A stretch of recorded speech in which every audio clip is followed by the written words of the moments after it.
a gente precisa, né, cuidar um pouquinho melhor, ser mais atencioso. Estamos aqui cheios de experts, um potencial incrível que a gente tem no Rio de Janeiro. E vou, já sem perder tempo, parece que a Aspásia lê meus pensamentos, que eu vou começar com o doutor Fabiano, que vai explicar para a gente por que o Rio não é ainda a capital da bioeconomia. Bom, Giane, muito obrigado pela introdução, muito obrigado pelo convite, senhor André, Aspásia também, muito obrigado pelo convite. E, bem, o que eu gostaria de compartilhar com vocês hoje são algumas perspectivas, concepções, desafios e oportunidades sobre a bioeconomia marinha para alavancar a inclusão produtiva, emprego e renda no nosso estado do Rio de Janeiro. E eu posso ir passando aqui os slides? Posso passando? Certo.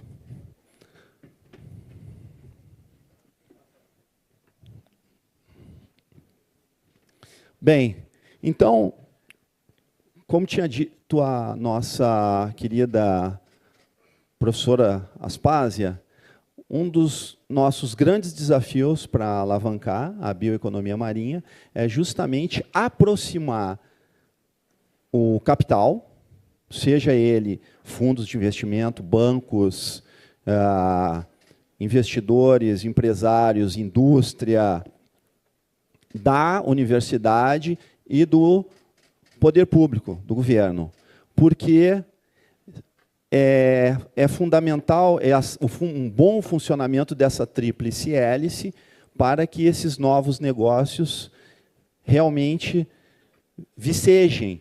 Então, para que esses negócios em bioeconomia possam vicejar, nós precisamos que essa tríplice hélice funcione muito bem. E além disso, nós também vamos precisar trabalhar duro na formação dos recursos humanos multitransdisciplinares, recursos humanos que têm uma formação ampla. Por exemplo, engenheiros, economistas que entendam de ecologia e também ecólogos, biólogos, oceanólogos que entendam de economia, de engenharia, administração, para que o diálogo seja mais profícuo. E esse ainda é um desafio na universidade, porque a formação é compartimentalizada. Por outro lado, nós temos oportunidades.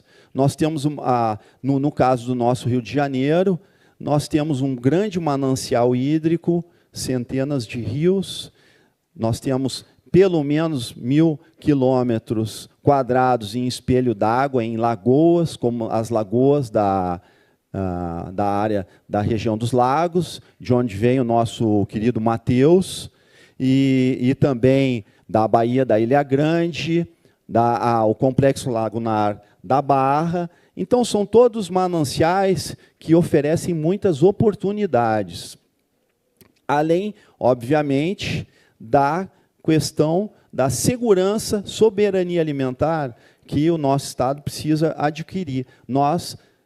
Infelizmente, nós importamos praticamente todo o nosso alimento do estrangeiro, de Minas, Espírito Santo, da região sul do Brasil, de São Paulo. E então nós temos essa oportunidade de sermos autossuficientes. Algumas notícias boas neste campo são que, bem, o nosso BNDES aprovou recentemente um projeto da universidade para fazendas de corais. Este projeto visa produzir a primeira fazenda de corais no Rio de Janeiro, remontando e recuperando o que o Laborel chamava de oásis de corais na região dos lagos, Búzios e arredores. Uma outra notícia boa que compartilho com vocês é a aprovação e implementação do Instituto Nacional de Ciência e Tecnologia em bioeconomia marinha. Este é o único INCT em bioeconomia marinha, de mais de 600 INCTs que foram propostos para o MCTI-CNPq, e ele está sendo implementado agora sob a coordenação do nosso professor Carlos Sokol, da Universidade Federal do Paraná, e com a parceria aqui da Universidade de Rio de Janeiro. Por fim, a FAPERJ, que vem tendo um papel fundamental na mobilização de recursos, projetos em educação ambiental. Nós ouvimos falar sobre os resíduos sólidos, Ana Asti comentou sobre os resíduos sólidos, e também fomentando uma melhor concepção, um melhor entendimento sobre a heterogeneidade do Estado do Rio de Janeiro. O que eu vou falar para vocês é muito óbvio. É muito óbvio. O Estado de Rio de Janeiro, ele é absolutamente heterogêneo. E o que vocês veem nesse mapa é justamente um exemplo desta heterogeneidade. Este mapa foi construído pelo engenheiro Leonardo Bachar, e o que ele avaliou foi a qualidade da água tratada que sai na torneira da casa do pagador de impostos nos 92 municípios que compõem o Estado do Rio de Janeiro. E daí vocês tirem as conclusões de vocês, e caso com maior interesse, vocês podem também entrar nesse link. Esse trabalho científico foi publicado, já tem poucos anos, né? Ele avaliou esses 4 anos de estudo, de 2021, 20, 19 e 18. Com essa concepção que o Estado do Rio de Janeiro possui desafios para tentar, de certo modo, equacionar essa heterogeneidade em várias dimensões, na qualidade da água, da renda, da inclusão produtiva, do próprio rendimento no ensino. Nós, com o apoio da FAPERJ, nós iniciamos um projeto piloto na Lagoa de Marapendi. Vocês escutaram antes da Ana que essa Lagoa Marapendi faz parte, então, desse complexo lagunar, bastante castigado, né, para a gente dizer o mínimo, na Barra da Tijuca e arredores. Então, o que nós fizemos lá, nós então construímos balsas que permitem o crescimento e produção de macroalgas, que são organismos que têm um grande potencial, por exemplo, para a produção de biofertilizantes e outros bioinsumos. Essas macroalgas, elas crescem, então, nessas estruturas. Vocês podem ver um detalhe dessas estruturas ao lado. Vocês veem aqui sem nenhum crescimento aqui, de algas. Vocês veem as boias aqui, sinalizadoras. Essa balsa tem um pouco mais de 10 metros de comprimento. E aqui vocês têm uma visão aérea da balsa, já com o crescimento de algas, após 2 ou 3 semanas. Vocês observam que a balsa está completamente tomada pela alga que nós cultivamos lá, que é a cladófora e uva. E bem, qual é o destino deste trabalho? Ele era destinado, ainda é destinado à educação ambiental de crianças do ensino público, e gostaria de aproveitar a presença da gestora do parque para agradecer o apoio, a colaboração da Renata. Muito obrigado, Renata. E comentar que nós temos, junto com a Renata e com vários parceiros do parque, nós temos engajado mais de 5.000 pessoas, 5.000 jovens e frequentadores do parque, para essa questão da bioeconomia aquática, e usando justamente esse tipo de cultivo de macroalgas como uma ferramenta educacional. E então as crianças entendem que nessas balsas crescem algas, essas algas e essas balsas atraem peixes, e os peixes, como há muito peixe em volta dessas balsas, também ocorre a atração de aves. E elas ficam deslumbradas com isso, começam a entender um pouco mais sobre a ecologia do sistema, o problema da poluição das águas, do lixo, que a Aspásia comentou, mas também elas se deparam com o desafio de ter que construir uma balsa. O professor Felipe Landucci e outros colegas ensinaram, então, a criançada e vem ensinando a criançada a construir as suas balsas e, eventualmente, ganhar dinheiro, por que não? Então, aqui eu trago para vocês um exemplo de como eles poderiam fazer isso. No caso, essa alga que vocês veem à esquerda, perdão, é a Capaficus alvarezi. Esta alga ela está sendo cultivada na Baía da Ilha Grande e também em Santa Catarina.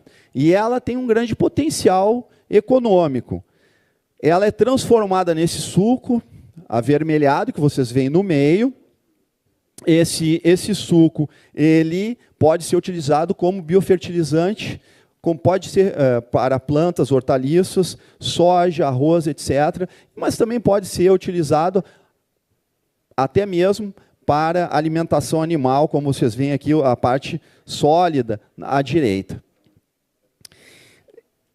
Além disso, a alga ela pode ser utilizada para outras finalidades. Então, um exemplo que eu trago para vocês, o pessoal do Senai tem pesquisado a importância dessas algas para a produção de fios, para a produção de tecidos. E parece ser uma forma muito sustentável, talvez que ainda mereça estudos para aumentar a escala, mas que é um exemplo de aplicação. Outros exemplos incluem a produção de biocombustíveis a partir dessas algas. Elas são ricas em carboidratos, em açúcares, portanto, elas poderiam ser utilizadas em processos fermentativos para a produção do álcool. Também poderiam ser utilizadas para a produção de bioinsumos que são utilizados na indústria farmacêutica. Bem, por fim, eu gostaria de fazer um agradecimento, novamente, às agências de fomento, particularmente à FAPERJ, que é uma agência muito importante para nós aqui no Estado do Rio de Janeiro. Agradecer os parceiros que vêm trabalhando nesses projetos e me colocar à disposição caso haja alguma pergunta ou comentário. Muito obrigado. Obrigada, doutor Fabiano.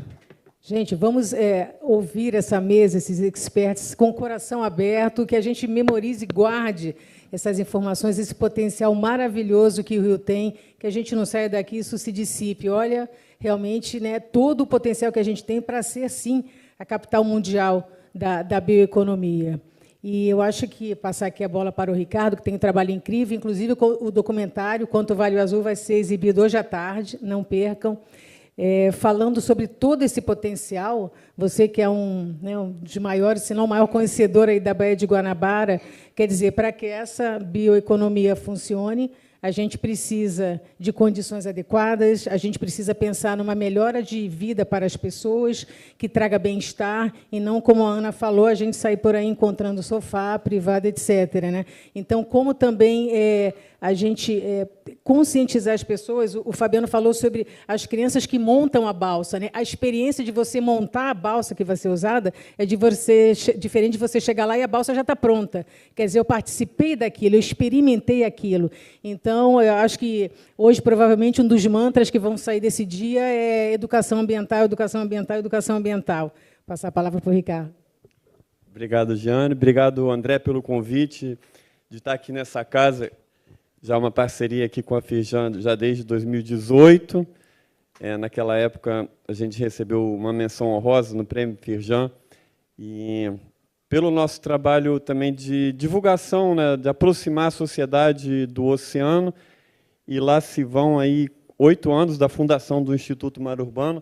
Eu acho que uma coisa que a gente fez, que tem dado muito certo, né? Estou vendo aqui meu amigo Alvarenga, trabalhei no jornalismo também, sou biólogo marinho formado, mas trabalhei no jornalismo muito tempo, com o Alvarenga, 6 anos lá no Globo e no Extra.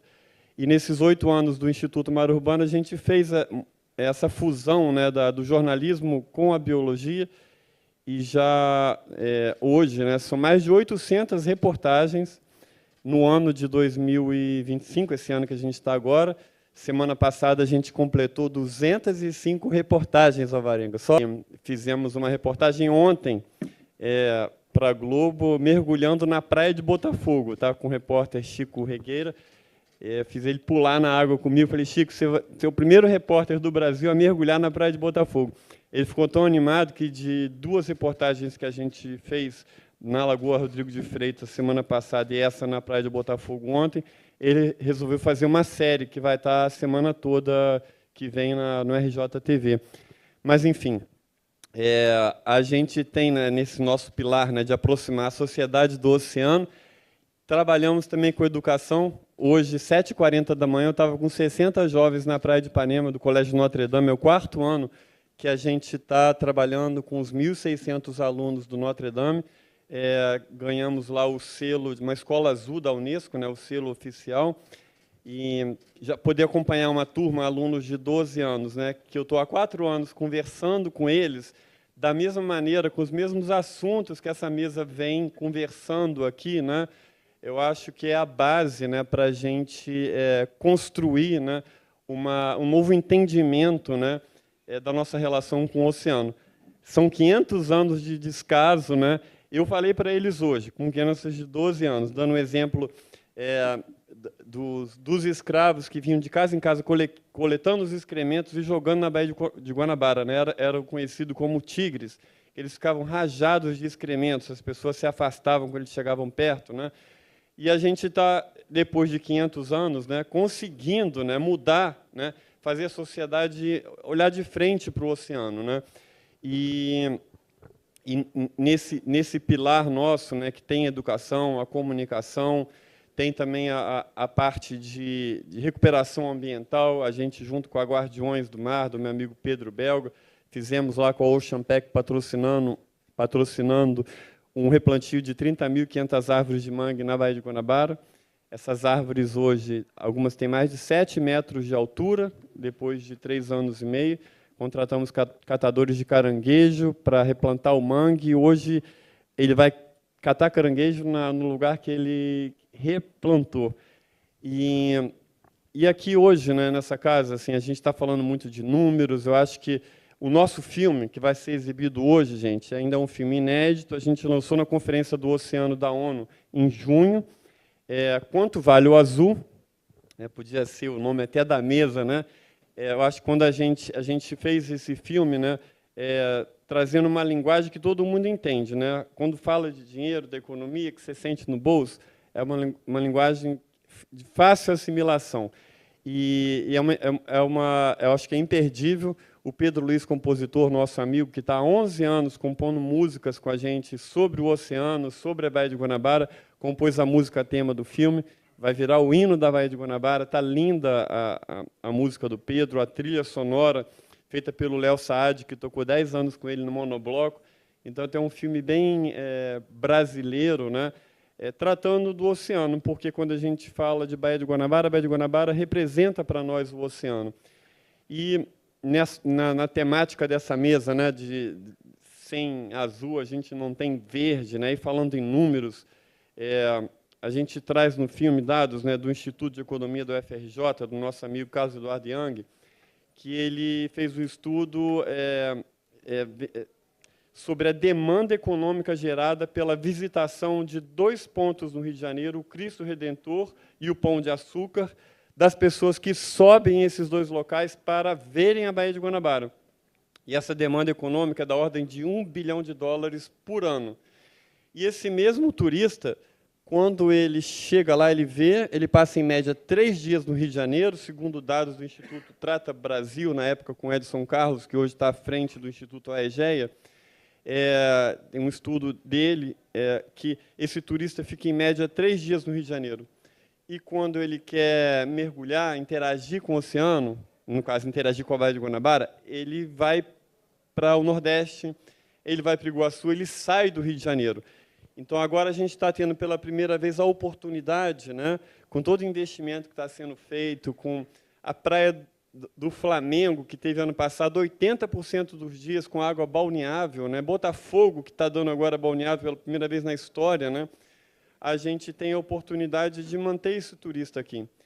E isso justifica, né, em muito todo o investimento que está sendo feito. Eu lembro que, na época, em 2018, eu estava aqui na Firjan, a Firjan contratou um estudo quanto precisava ser investido para a gente fazer o saneamento na bacia hidrográfica da Baía de Guanabara. Se o Peron estiver aqui, não sei se ele saiu, esse estudo, se não me falha a memória, a gente precisava investir 1 bilhão por ano até 2030, e era, na época, 10 vezes mais do que a gente estava investindo, mas hoje a gente está conseguindo, com a privatização, investir esse montante, né, e ver, né, da quantidade de coisa, né, que vai poder reverter. Né.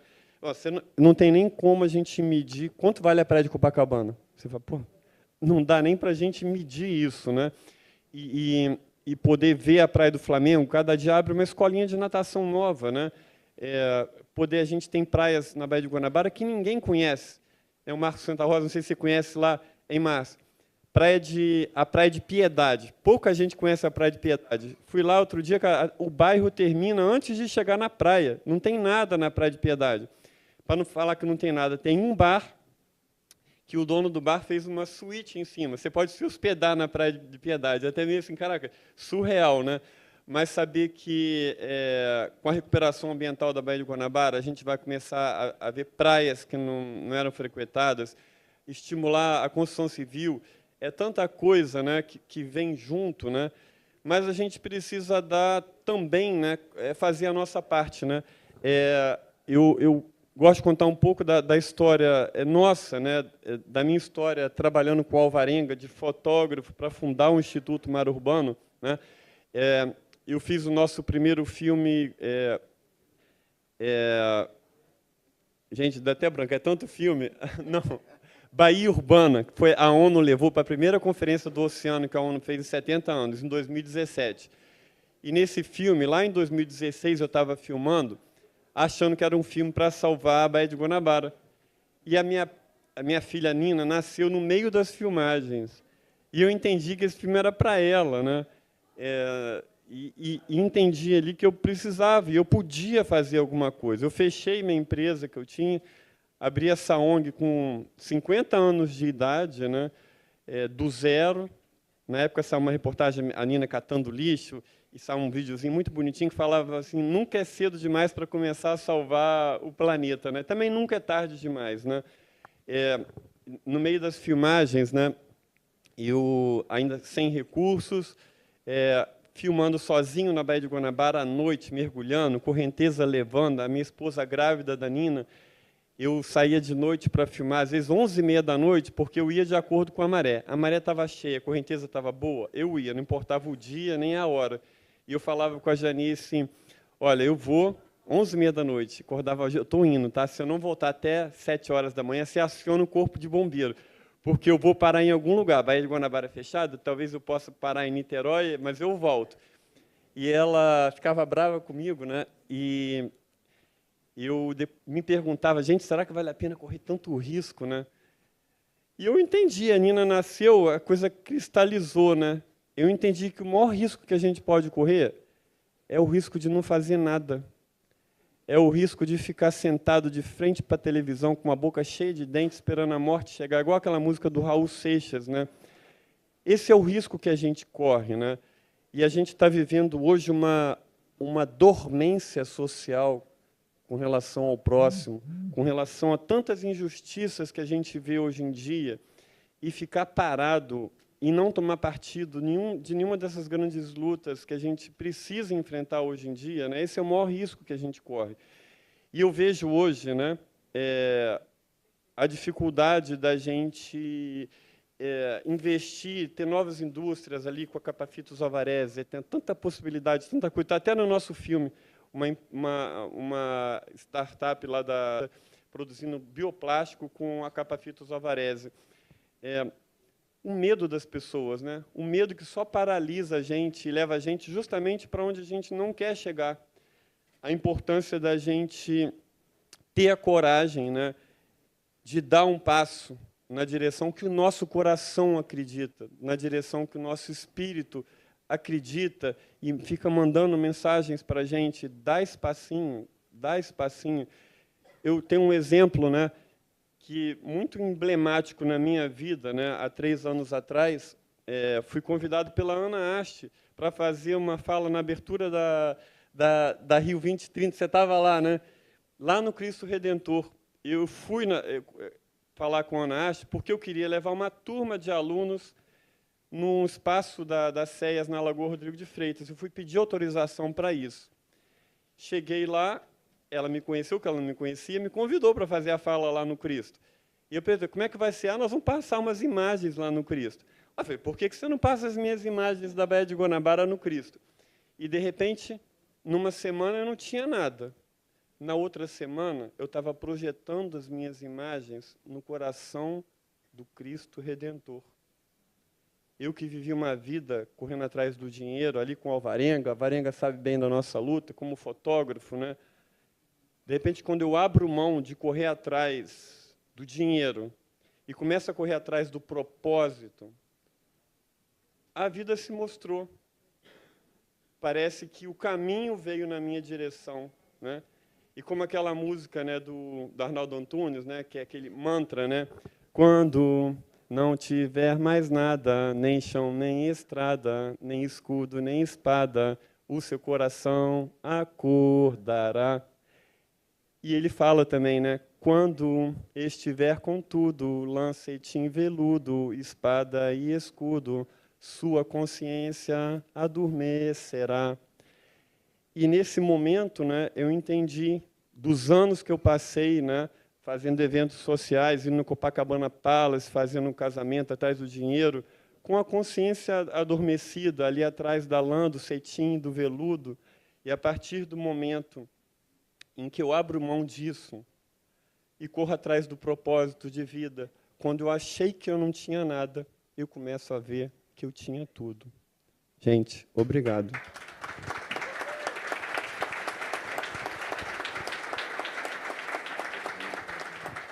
Em 32 anos de Baía de Guanabara, eu acho que é isso, gente, sair do torpor, o que dá significado à sua vida. O Ricardo falou do medo, tem também as desculpas, as sabotagens. Vamos acordar com um brilho nos olhos, vamos acordar querendo dar o que a gente tem de melhor, dar significado à nossa vida, é o propósito. A gente tem que entender isso. A cada respiração minha, 2, uma vem do oceano. A gente depende da natureza para tudo. Então, se são coisas das quais a gente depende para tudo, vamos, né, ter um outro olhar, uma outra visão, elevar a consciência com a qual a gente se conecta, a gente se relaciona com isso, né? Eu gostaria de passar a palavra agora para o Alain, para a gente falar sobre essa questão fundamental da importância das empresas, das parcerias, dos investimentos, para que a gente possa ter essa bioeconomia, biotecnologia, para que a gente possa fazer o Rio de Janeiro florescer a partir de tudo que o oceano tão generosamente pode nos dar. Olá, bom dia a todos e a todas. Para mim é um enorme prazer. Obrigado, André, pelo convite, ao Instituto Onda Azul, por essa parceria com a SEDAI, que já não é de hoje, mas especialmente por ter uma militância consequente, convergente, de construir cidades concretas para sujeitos concretos. E um debate e um encontro como esse reflete a importância não só da trajetória do Instituto, mas, acima de tudo, da capacidade de mobilizar inteligências para uma convergência ativa. Então, em agradecendo a oportunidade tanto do Instituto Onda Azul, tanto do Projeto Cidade Verdes e do André Esteves, eu agradeço também a alegria de dividir esse painel com cada um de vocês e também com você, que belíssimamente está aqui moderando o nosso painel. Eu gostaria de começar a falar, eu fiz algumas anotações, porque eu sou daqueles, talvez seja vice de professor e também de gestor. Então, obviamente, que naturalmente a minha fala ela será orientada pela trajetória de onde venho, onde estou, e a combinação da minha trajetória acadêmica com a minha trajetória profissional. A pergunta que vai nortear, não só, eu diria, esse debate, mas especialmente a minha fala, é quem ganha e quem perde com cidades mais verdes ou menos verdes, mais azuis ou menos azuis. E a resposta ela é indelevelmente incontestável, que são as populações mais pobres.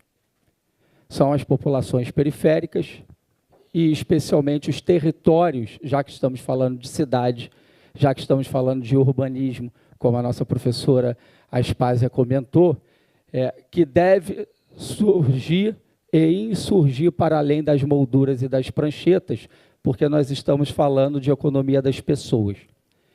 E a partir dessa fala provocativa e deste argumento que eu trago como interrogação, eu diria que nós temos não só no ambiente de mercado, seja as empresas estatais de economias mistas ou as empresas concessionárias que são de capital privado, no âmbito do saneamento, no âmbito da energia, em toda a cadeia produtiva dos mais variados mercados no estado do Rio de Janeiro do Brasil, problemas perversos que têm a responsabilidade de ajudar a resolver.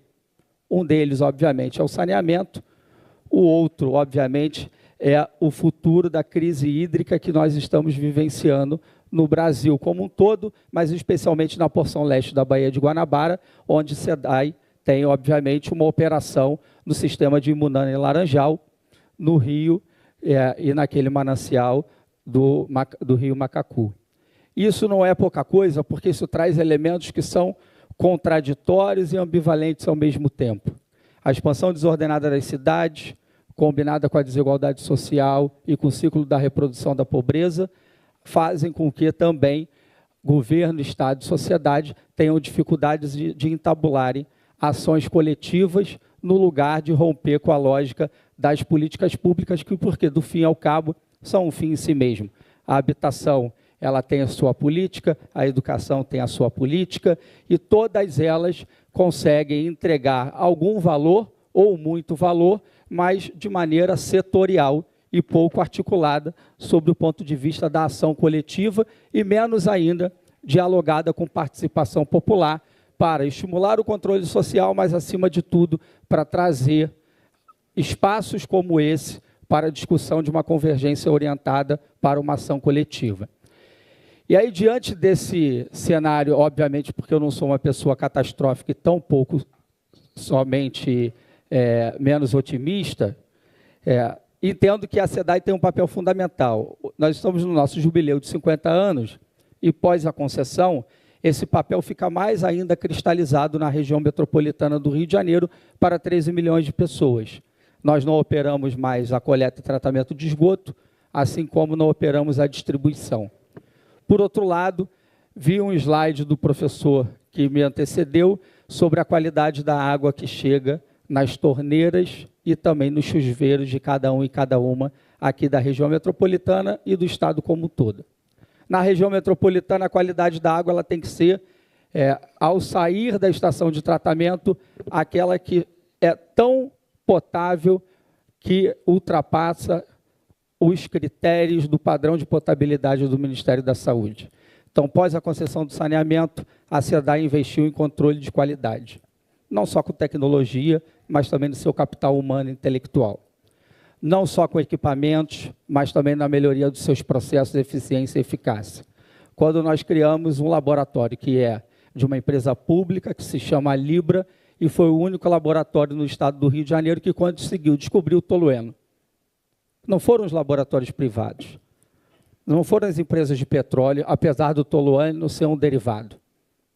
Não foram as universidades, foi a inteligência corporativa pública de uma empresa estatal que investiu pós a concessão e ter o primeiro laboratório de empresa de água e saneamento no país, acreditado pelo Inmetro como empresa pública, para além da obrigação de identificar turbidez, coliforme fecal e os demais parâmetros de potabilidade e qualidade da água bruta que o Ministério da Saúde nos exige. Olha lá, então por que vocês fizeram isso? Porque nós estamos falando da capacidade de uma empresa pública devolver em desenvolvimento estratégico, econômico e social aquilo que o Estado e a população investem nela. E isso significa ter capacidade preditiva de imaginar, a partir de modelos matemáticos e também de tecnologia, eventos extremos, que são eventos que podem ser de ordem natural, por conta das mudanças climáticas, e, acima de tudo, poluidores como um ato criminal que pode ter acontecido, mas aí não é nosso papel como órgão fiscalizador. Nós somos usuário da bacia. Esse exemplo é um exemplo combinado com o programa Replantando Vida da SEDAI, que é a combinação de restauração florestal, produção de mudas da Mata Atlântica nativas, mais de 250 espécies que nós produzimos diariamente, das quais 50 estão ameaçadas de extinção. E essa produção conta com mão de obra de pessoas em situação de privação de liberdade, majoritariamente negras e negros, que estão nos presídios do Rio de Janeiro, produzindo floresta e plantando floresta para que a gente possa colher água. A SEDAI teria, do ponto de vista econômico, corporativo, a obrigação de fazer isso. No meu entendimento, como um estudante de doutorado em Direito da Cidade, eu diria que sim, porque essa é a função das políticas públicas, mas especialmente de uma empresa pública que não se resume no fim na oferta da produção e da entrega da água potável. Porque ela precisa entregar para a economia das pessoas tanto a restauração florestal, como eventualmente uma segunda chance para que possamos ter uma cidade mais equilibrada. Então, se o urbanismo, se a infraestrutura, se o saneamento conseguir sair do enunciado retórico das suas molduras, ele consegue, acima de tudo, junto com a sociedade civil organizada e com o setor econômico, financeiro e produtivo do Rio de Janeiro, e aí não é à toa que nós estamos na Casa da Indústria, que é a Firjan, entregar muito mais valor do que, eventualmente, notícias de jornal sobre ou vulnerabilidade A ou vulnerabilidade B, porque a vulnerabilidade ela não surgiu do nada, ela surgiu por um investimento hercúleo em promover o saneamento básico a partir da dignidade da pessoa humana. Então, eu queria colocar o nosso debate a pessoa humana, a economia das famílias e o desenvolvimento econômico, estratégico e social dos territórios como pauta principal para discutirmos o saneamento e a coexistência do verde com o azul. Porque começa o verde e o azul nos nossos mananciais, nos nossos cursos hídricos de água doce, mas desemboca lá nas áreas costeiras. E esta poluição que não é tratada na origem, entrega eventualmente praias não balneáveis. Então, nós temos no saneamento básico uma grande oportunidade pós a concessão do Rio de Janeiro. As concessionárias como conseguem trabalhar hoje com a SEDAI de maneira absolutamente articulada, e é evidente que esse ambiente ele não é articulado sem divergência, entretanto, existe uma convergência orientada. Universalizar o Estado do Rio de Janeiro, pois uma pesquisa que eu pude coordenar quando estive subsecretário de Habitação do Estado, revelou que 26% das casas de favelas da região metropolitana não tem módulo hidrossanitário completo. Isso, André Esteves, não adianta tentar ligar casa que não tem banheiro, porque não vai ligar na rede. Não adianta só argumentar que o tempo seco resolveria, porque nós precisamos ligar a favela na rede de esgotamento sanitário. Aí sim teremos praias mais balneáveis, mas com dignidade da pessoa humana, com o direito à cidade sendo promovido e infraestrutura do que tem na área formal, também na área informal. E saneamento também é infraestrutura. Não exclusivamente o concreto, as manilhas, e sim a infraestrutura de saúde para a promoção do bem-estar coletivo. A SEDAI está investindo nessa perspectiva. E no âmbito da inovação, nós conseguimos, num consórcio entre a Universidade Federal Fluminense, ou seja, então investir em pesquisa, aprofundamento técnico-científico é fundamental, até porque nós não sabemos fazer tudo sozinho, mas a FINEP, que é um órgão de fomento, assim como a FAPERJ, muito importante, e também com recurso da própria SEDAI, a criação de um projeto de inteligência artificial que se chama IÁguas, que é um modelo preditivo, funcionando na estação de tratamento no Guandu, que faz com que a SEDAI entregue para além da sua estação de tratamento, quilômetros acima, seja acima a montante ou a jusante da nossa captação, monitoramento 24 horas e o modelo preditivo conseguindo nos enxergar e nos entregar o comportamento dos nossos mananciais para que a nossa dosagem de produto químico seja mais eficiente e responsável com sustentabilidade e, acima de tudo, para que a gente consiga conectar o INEA e a CEAS com alertas fundamentais para que aquele manancial possa ser melhor monitorado ambientalmente. Então, o papel da empresa, e assim eu resumo, seja da SEDAI ou de uma empresa privada, é colaborar com o desenvolvimento do Estado e devolver o que o Estado, no seu sentido lato sensu, o que a população, no seu sentido estrito sensu, entrega diariamente para o mercado produzir no Rio de Janeiro. Se a nossa matéria-prima ela é água bruta, nós precisamos devolver um ambiente mais equilibrado com sustentabilidade para as populações conseguirem, de modo distributivo e redistributivo, consumir um manancial, por exemplo, com balneabilidade, que é o que hoje nós temos na Lagoa do Guandu, e nunca antes na história dos 50 anos da SEDAI nós poderíamos ter a imaginação de estimular a indústria da pesca ali naquela região, como hoje nós já temos no Pantanal de Nova Iguaçu. Obrigado a todos e a todas pela oportunidade.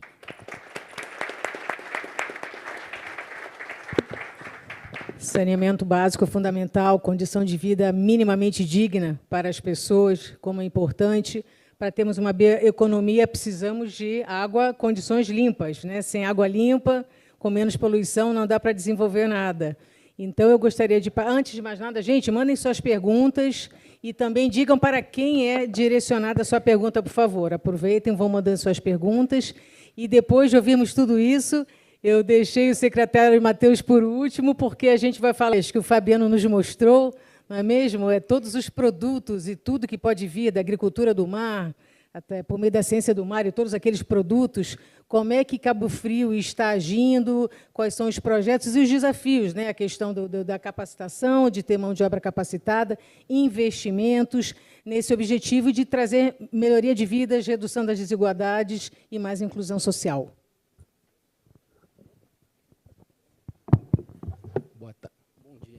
Bom dia a todos. Primeiro, queria agradecer o André por estar aqui. E, assim, é sempre bom dividir o palco aqui com o Ricardo, porque a gente não fala de economia azul sem falar de história. E ele sempre traz alguma história para a gente que é bastante inspiradora. Essa é a palavra correta. E, assim, como ele começou com história, eu vou começar um pouquinho também dizendo que a minha família chegou em Cabo Frio antes de 1900, né? E eles chegaram em Cabo Frio justamente para ter uma relação com o mar. Eles vieram da região de Aveiros para serem mecânicos de moinho e mecânicos de barco, né? Então, a nossa história começou ali. E, assim, tudo que a gente está estruturando hoje em Cabo Frio, a gente pensa nos povos tradicionais e nas pessoas menos vulneráveis, e isso é traduzido dentro da sua política, né? A coisa começou desse jeito, gente. Só para vocês entenderem, a minha origem não é no setor público, né? Eu costumo dizer que eu estou um tempo ali, vou passar uma temporada, mas já estou desde 2019. Né? Eu estou no terceiro governo, né? Já posso pedir música no Fantástico, diriam, né? E, assim, Cabo Frio ela foi vítima, né? Essa que é a palavra correta, da irresponsabilidade jurídica dos prefeitos anteriores, no que tange a gente ter tido 5 prefeitos em 2 mandatos, né?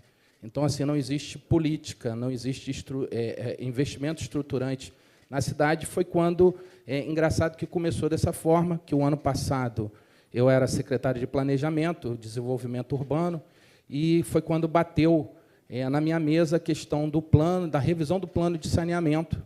E quando eu percebi que o plano de saneamento em Cabo Frio foi aprovado sem que houvesse uma política pública, né? Então, a gente começou a imaginar como que a gente faria a estruturação de Cabo Frio, e, pela primeira vez na história, foi elaborado um plano de desenvolvimento econômico para a cidade de Cabo Frio.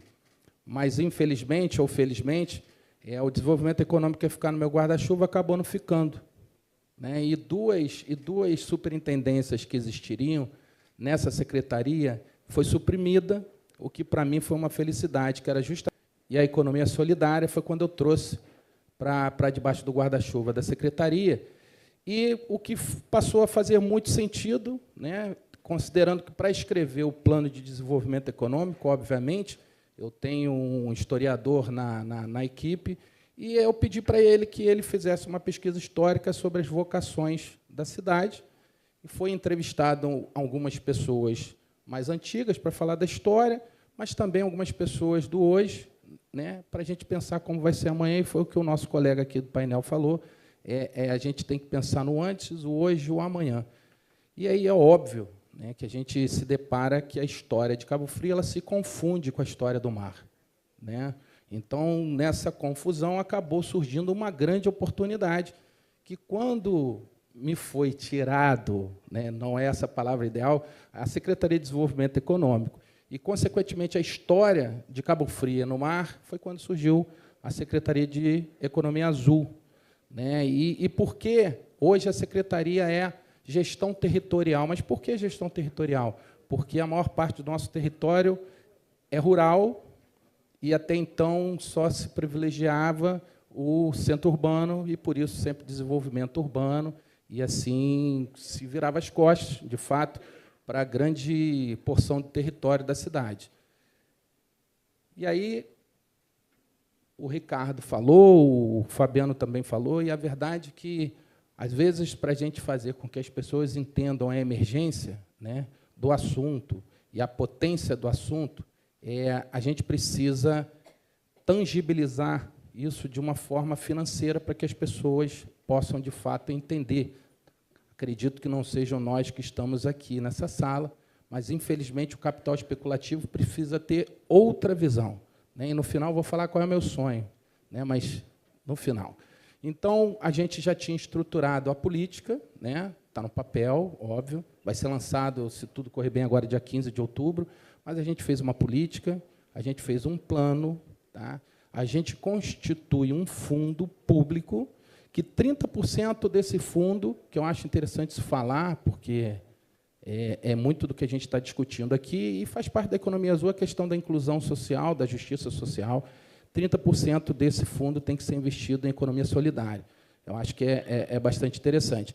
Mas a gente estava à caça, essa é a palavra correta, de um projeto econômico que desse o retorno financeiro que o mercado entenderia como viável. Esse é o grande desafio.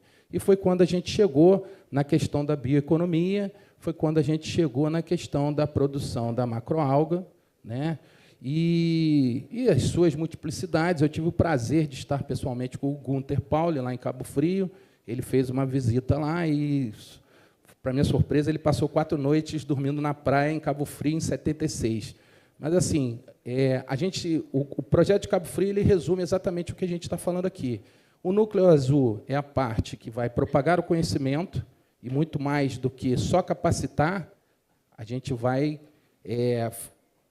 junto da estrutura da Escola Azul, levar o senso de pertencimento à cultura oceânica de novo, para aqueles jovens, aquelas crianças que estão ali, mas, principalmente, ela vai fazer a pesquisa de desenvolvimento sobre as potencialidades que se tem em Cabo Frio, considerando que, graças ao IAPM, a gente já tem muita pesquisa ali na região, em loco, né, pesquisas daquele lugar. Então, a gente consegue ter uma centena de materiais, e aí o que a gente vai fazer, que é o grande, diria para vocês, que é o grande ativo do projeto, é que a gente, dentro desse núcleo azul, né, a gente conseguiu estruturar uma definição muito clara do que é o investimento público e do que é o investimento privado. Mas por que eu estou falando tanto do investimento privado?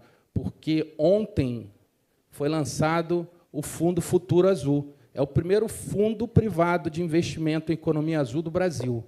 E, assim, não é a letrinha miúda, não. Tá? A tese de investimento desse fundo, de fato, é a economia azul.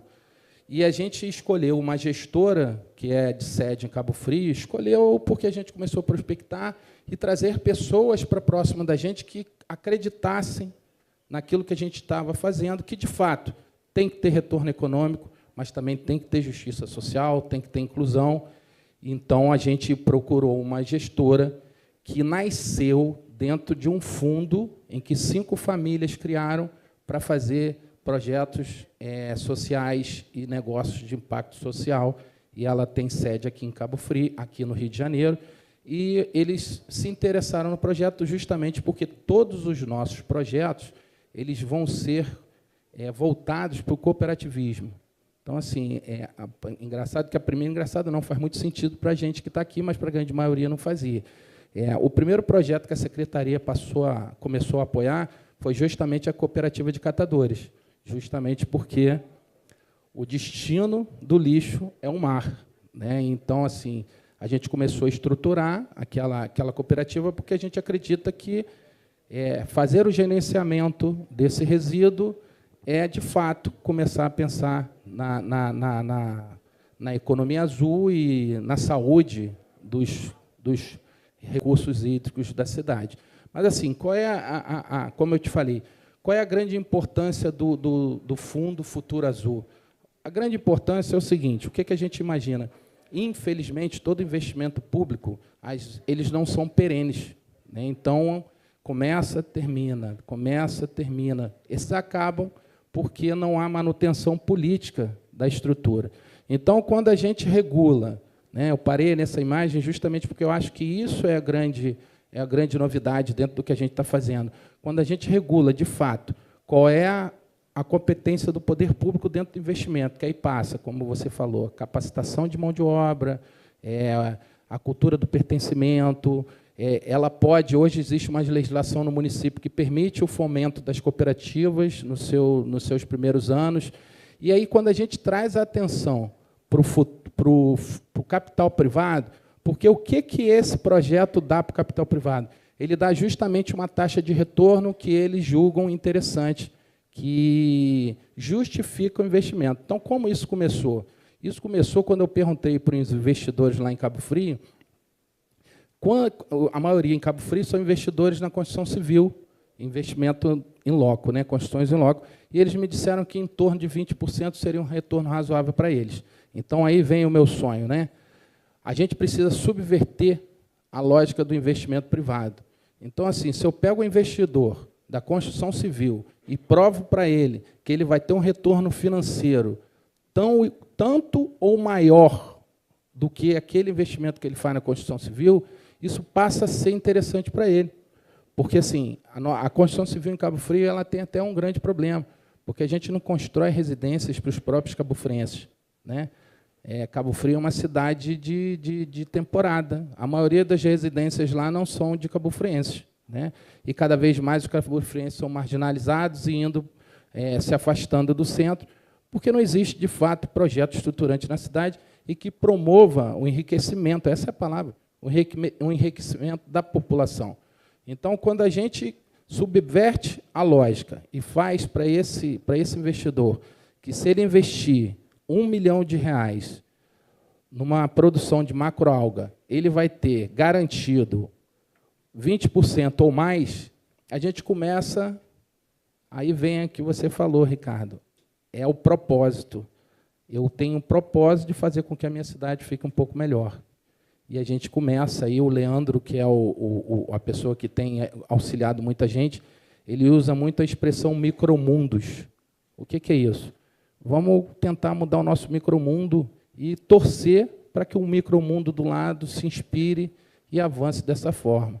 Então, assim, se eu pudesse dizer hoje qual é o meu sonho para a cidade, é que a gente consiga, de fato, fazer com que os investidores de Cabo Frio, os empresários de Cabo Frio, consigam enxergar o investimento deles além da construção civil. Então, eles vão estar investindo em algo que faz bem, que é bom para o meio ambiente, é bom para o cidadão. Esse investimento vai chegar nas regiões mais marginalizadas, nos povos mais vulneráveis, porque faz parte da proposta do investimento desse fundo privado também, valorizar os povos tradicionais, é fazer com que eles enxerguem, de fato, que existem outra possibilidade de investimento em Cabo Frio, que não é só a construção civil.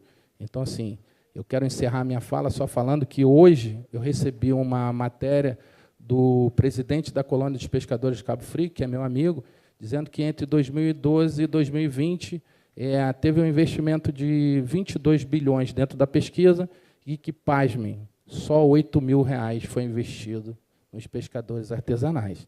Então, esse projeto ele nasce com a cooperativa de pescadores de Cabo Frio, não só tendo participação na produção e no cultivo, como também no Núcleo Azul, que é a área de pesquisa e desenvolvimento, e também na refinaria. Então, a gente está trazendo, de fato, riqueza para o pescador, porque ele não vai ser só mais um povo explorado, né? Não que eu queira falar essa palavra aqui, mas o que eu quero dizer é que a gente valoriza tanto a posição deles dentro do projeto, que eles vão estar na parte de cultivo, na parte da pesquisa e na parte do refino, que é onde está o maior valor agregado.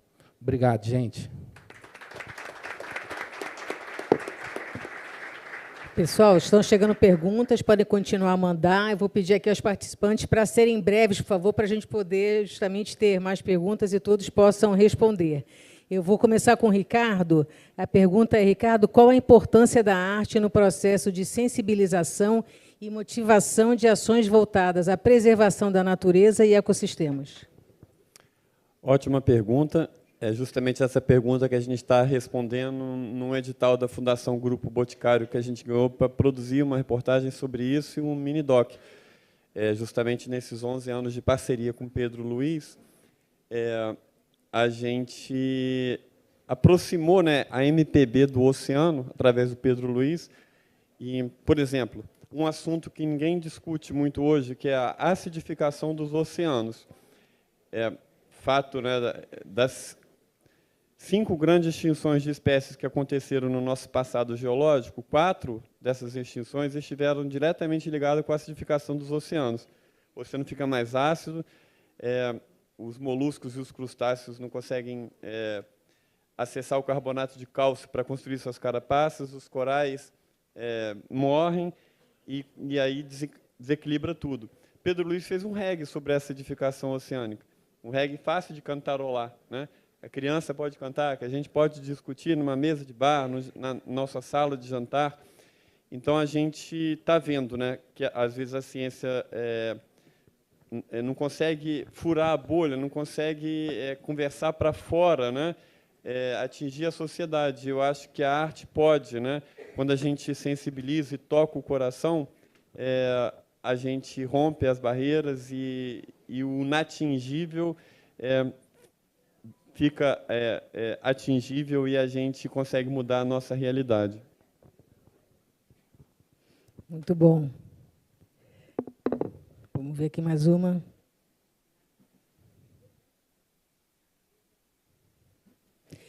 Pergunta para o Alain. Alain, você abordou sobre como os projetos de recuperação florestal contribuem para a conservação hídrica e o abastecimento da cidade, mas, por outro lado, há ainda uma carência de políticas de arborização urbana fundamental para a permeabilidade das ruas, que já ajuda no escoamento das águas e contribui para a melhora do microclima.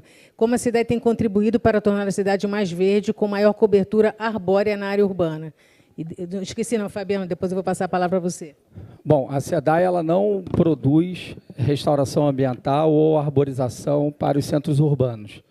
Ela produz restauração e conservação ambiental de florestas e de matas ciliares, nascentes e conservação dos nossos rios, onde nós fazemos captação, e os corredores de importância hídrica, como a Serra do Tinguá, a Serra da Bocaina.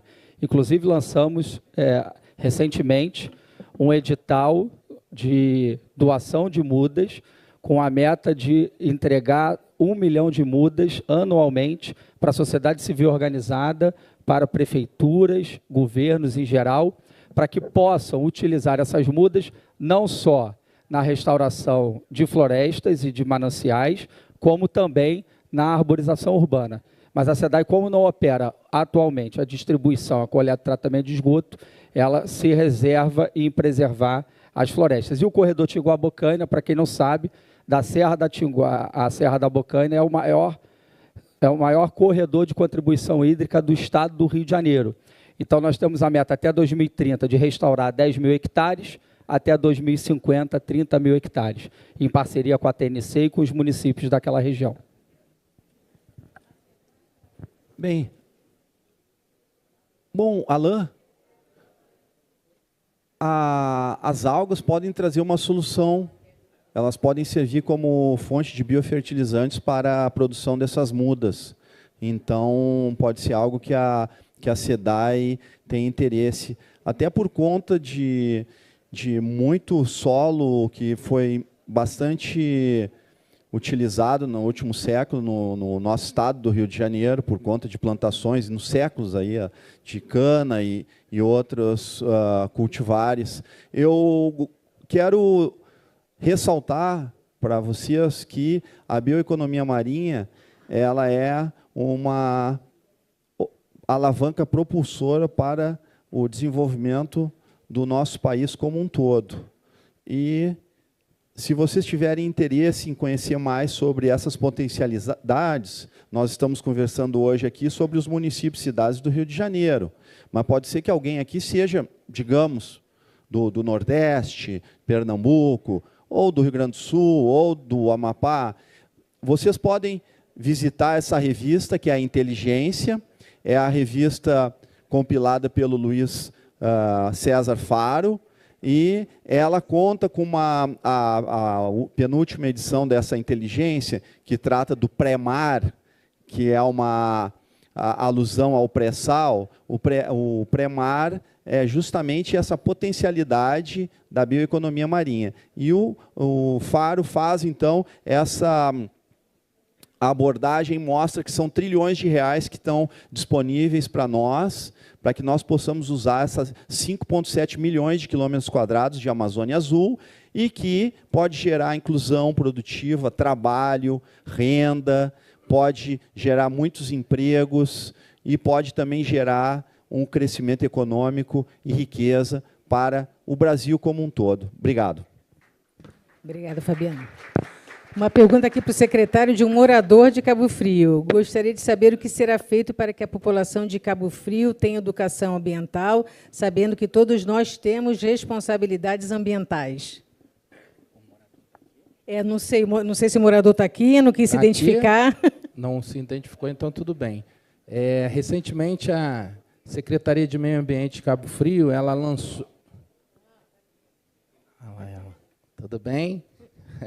Recentemente, a Secretaria de Meio Ambiente de Cabo Frio, junto ao prefeito Dr. Serginho, lançou o programa Educando Cabo Frio, que começa, obviamente, dentro das escolas e depois vai avançando. Mas, de toda forma, existe um projeto embrionário, que é já ligado totalmente à economia azul, que a gente vai pegar um bairro, que a senhora sabe qual é, que é o Jacaré, que vai ser em frente ao Corredor Azul, o Núcleo Azul ele vai ficar situado em frente ao Jacaré. E ali a gente vai instituir o primeiro projeto piloto de escola azul dentro do município de Cabo Frio. Caso esse projeto prospere, acredito que sim, torço para que sim, a gente expande para o resto da rede pública de Cabo Frio.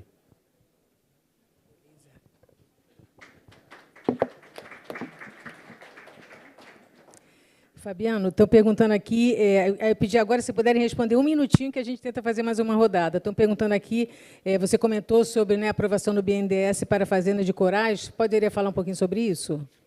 O BNDES fez uma chamada ano passado para promover projetos que façam a regeneração, recuperação de sistemas recifais, coralíneos, no Nordeste brasileiro. Nós montamos uma equipe com colegas de Pernambuco, de outros estados, Alagoas, Bahia, para promover justamente a regeneração desses recifes por meio da biotecnologia e, então, aumentar a produtividade dos corais. O BNDES aprovou o projeto, ainda não implementou, mas prometeu implementar, e nós estamos aguardando, então, o BNDES que implemente. E, se precisarem de maiores detalhamentos sobre corais, por favor, busquem a nossa equipe na UFRJ. Nós trabalhamos com corais há mais de 20 anos, mais de 25 anos, e estamos disponíveis para sanar qualquer questão específica. Secretário, estão pedindo para falar rapidamente um pouquinho mais sobre esse fundo, estão perguntando se funciona como um fundo florestal, como é que seria isso? Na verdade, esse fundo, como eu disse, é uma inovação, né? O primeiro fundo voltado completamente para a economia azul, e ele vai funcionar. É um fundo que, obviamente, é um pouco mais difícil de explicar, porque para aquele capital especulativo ele não tem estratégia de saída, né? A ideia é que aquele investimento, já que está dando retorno financeiro e está fazendo bem para a comunidade, para o meio ambiente, que as pessoas permaneçam com os seus recursos ali dentro. Então, assim, eu não tenho detalhes de qual será o mínimo de investimento, mas trazendo a pauta, a similaridade com o Futuro Ancestral, que é um outro fundo que eles têm de apoio a uma comunidade indígena, o menor investimento é R$500, tá? Então, ele substitui, por exemplo, um CDI, por exemplo, um investimento normal. Então, assim, ele vai ser lançado, como eu disse, já está pronto e vai ser lançado muito provavelmente no dia 15, e onde maiores detalhes. Mas, para quem tiver alguma dúvida, alguma pergunta, o fundo é o Jataí Saúva, que é a gestora. Então, assim, não é difícil de achar, Jataí Saúva Investimentos. Tá? Eu estou fazendo aqui um spoilerzinho, um merchan, porque, de fato, eles foi o único grupo que topou estar junto com a gente dentro desse projeto. Obrigada. O desafio agora para o Ricardo, a pergunta, e pouco tempo, Ricardo. Considerando que muitas iniciativas acabam sendo guiadas, né, ainda pelo lucro, quais estratégias você recomenda para que equipes e gestores mantenham o propósito ambiental e social como prioridade em projetos urbanos e costeiros? Olha, é uma questão matemática.